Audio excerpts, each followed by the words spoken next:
स्वास्थ्य के ऊपर, सफाई के ऊपर, उनके लिए कार्य करते रहे।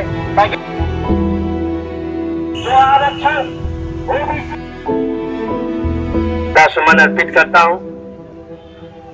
साथ ही साथ जब हम किसी भी महापुरुष की जयंती मनाते हैं तो उसमें एक विशेष उद्देश्य होता है कि उनके जीवन से प्रेरणा लेकर हमारा जो युवा समाज है, जो आज का समाज है, वो आगे बढ़े और उनके पचिन्हों पे चलने का प्रयास करे। आप सबके बीच में उपस्थित था, आपके विचारों को सुना। जहाँ तक मैंने संत गरके महाराज के बारे में पढ़ा तो जो आप सबने बताया लगभग वही था, लेकिन दो चीजों का मैं विशेष रूप से उल्लेख करना चाहूंगा कि जिसकी चर्चा यहाँ पे नहीं हुई। एक तो ये सही बात है कि संत गरके महाराज स्वास्थ्य के ऊपर, सफाई के ऊपर, शिक्षा के ऊपर बड़ा जोर दिया और आजीवन उसके लिए काम करते रहे। ध्यान दीजिएगा, वो संगठन बना के काम नहीं किए। उन्हें जो चीज समझ में आई कि उस समाज के लिए हितकर है, उसे करने के लिए वो स्वयं आगे गए, आगे बढ़े और गांव-गांव जाके उन्होंने काम किया। ऐसा नहीं है कि वो शहर के किसी कोने में कहीं मुख्यालय पे या किसी एक गांव में बैठ कर उन्होंने काम किया हो। वो देश भर के तमाम गांव में जाकर अपना काम किया। साथ ही साथ अस्पताल खोले, स्कूल खोले, तो लेकिन उन्होंने धर्मशालाएं भी खोली। अपने गरीब समाज के सेवा के लिए उनकी जो जरूरतें थी, उन सभी जरूरतों को पूरा करने का उन्होंने आजीवन प्रयास किया। पाखंड से दूर रहे और रोज कीर्तन किया करते थे। उनका जो मैंने रिसर्च किया उसमें पाया वो गोपाला कोई कीर्तन महाराष्ट्र में बड़ा फेमस है, वह कीर्तन वो क्या करते थे।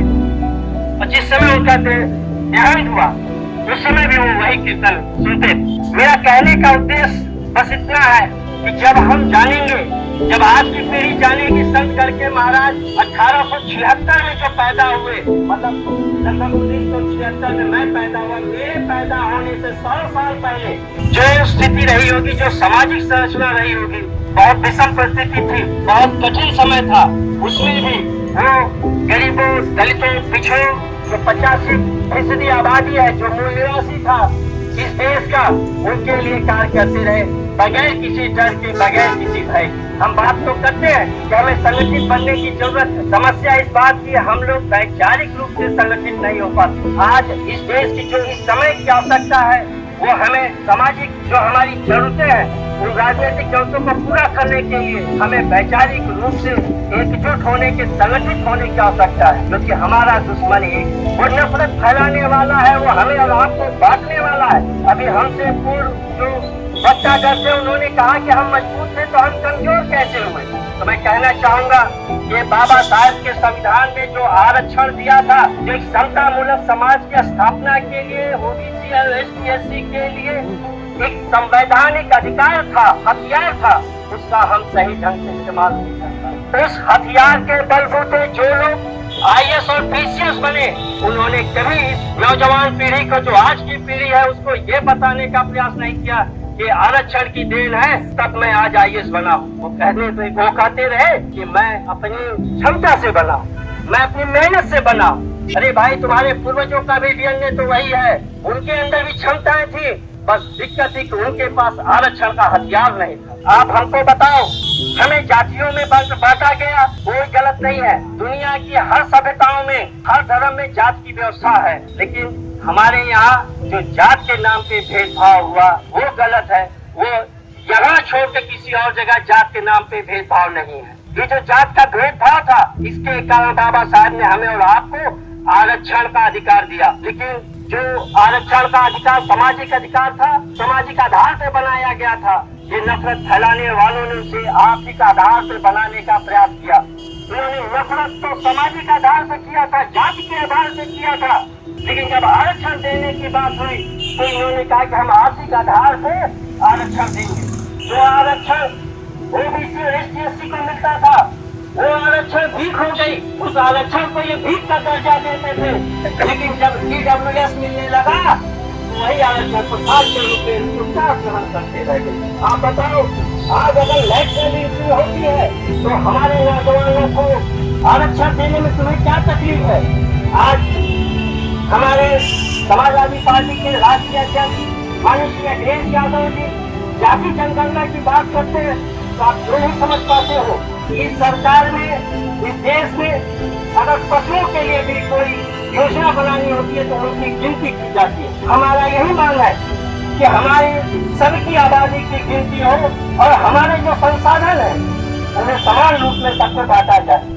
आप सब लोग देख रहे होंगे जो जात के आधार पर आरक्षण का जो व्यवस्था कायम किया गया, आज भी ओबीसी को 21% मिलता है, जबकि हकीकत में उनकी आबादी उससे भी ज्यादा है और उसको छुपा के उन्हें कम दिया जाता है।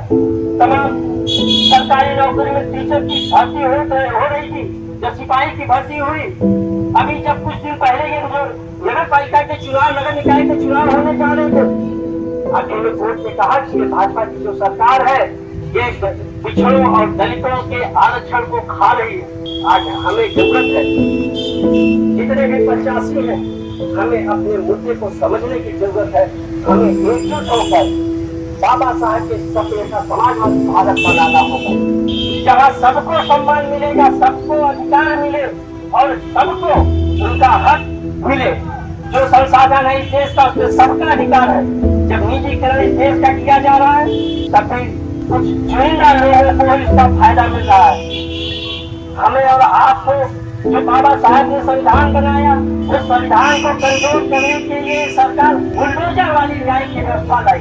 ये बुलडोजर का न्याय हमारे यहाँ बुजुर्ग बैठे हैं, वो समझ सकते हैं। एक समता मूलक समाज के संविधान की परिकल्पना नहीं है, ये कल्पना है जो बुलडोजर का न्याय लाया हो केवल पिछड़े और दलित समाज के लोगों को डराने और दबाने, हमारी और आपकी हित की आवाज को यह खड़ा कर सके, इसलिए ये बुलडोजर का न्याय लाया गया। मैं चाहता हूँ कि आज शमगढ़ के महाराज की जन्म दिवस के अवसर पर हम सब लोग शपथ ले, हम तो अपने हक के लिए लड़ेंगे ही, लेकिन कोई भी जो गरीब है, जो पिछड़ा है, जो कमजोर है, उसके भी हक और न्याय के सम्मान की लड़ाई लड़ने का काम हम और आप मिलकर एकजुट होकर करेंगे। वो लोग सत्ता में आना चाहते हैं, वो लोग सत्ता में टिकना चाहते हैं, लेकिन 85 वाले सत्ता तो लेना चाहते हैं। इतिहास उदाहरण है, आप देखेंगे कई बार हमने सत्ता लिया, वो चाहे बहुजन समाज पार्टी के रूप में रहा हो, वो चाहे समाजवादी पार्टी के रूप में रहा हो या किसी अन्य दल के रूप में रहा हो, लेकिन हम वो चीज नहीं सीख पाए जो हमें बाबा साहब सिखाना चाहते थे। हमें सत्ता में टिके रहना आना जरूरी है।